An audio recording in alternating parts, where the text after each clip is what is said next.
अस्सलामुअलैकुम, आप देख रहे हैं के न्यूज HD। मैं हूं हारिस अली शाह गिलानी। चलते हैं आज की अहम खबरों की तरफ।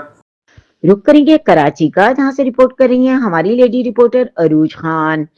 वजीर आला खैबर पख्तूनख्वा ने मलिक सईद आफरीदी की रिहाइशगाह पर पख्तून कम्युनिटी और साबिक असीरान से मुलाकात की और उन्हें असनाद तकसीम की। उन्होंने सिंध की अवाम की मोहब्बत और मेहमान नवाजी पर शुक्रिया अदा किया और कहा कि सिंध हुकूमत ने कदीम रिवायात जैसे अजरक और सिंधी टोपी का एहतराम नहीं किया, जिस पर अवाम को अपनी सकाफत याद दिलाने की जरूरत है। वजीर आला ने इमरान खान की हिदायत पर स्ट्रीट मूवमेंट में भरपूर हिस्सा लेने और अवामी आवाज पर सतह पर पहुंचाने पर जोर दिया। 3 रोजा दौरे में इमरान खान का पैगाम हर जगह पहुंचाने की कोशिश की। सब अपनी तवज्जो इमरान खान, बुशरा बीबी, दीगर असीरान की रिहाई पर रखें और इमरान खान की बहनों के साथ होने वाले नारवा सलूक पर आवाज उठाएं। मैं कराची के तमाम हमारे सियासी तंजीमों का इंतहाई मशकूर ममनून हूँ, तमाम अवाम का मशकूर ममनून हूँ। जिस तरह उन्होंने मुझे और मेरी टीम को जो जबरदस्त फांसी आई है वो इज्जत दी है, ये हमें हमेशा याद रहेगी। जो लोग मुसलसल ये चाह रहे थे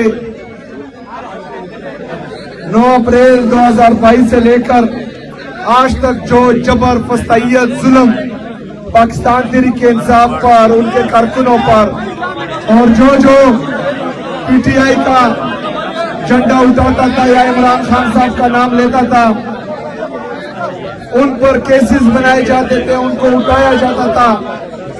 आज भी वही चल रहा है।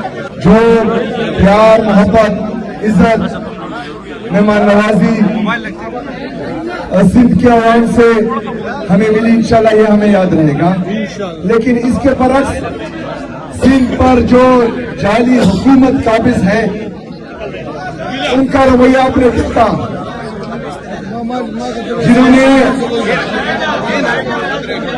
सिंधी अजरक और सिंधी टोपी हमें पहनाई,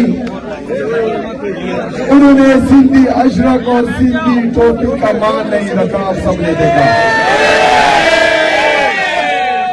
मेरे सिंध के अवाम से, तमाम सिंधियों से,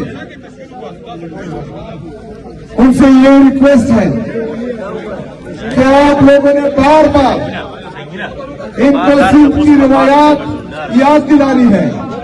आपने इनको बोलना है, क्योंकि हमने देखा है कि सिंध की अवाम गैरतमंद भी है, जुर्रतमंद भी है, बहादुर भी है, मेहमान नवाज भी है।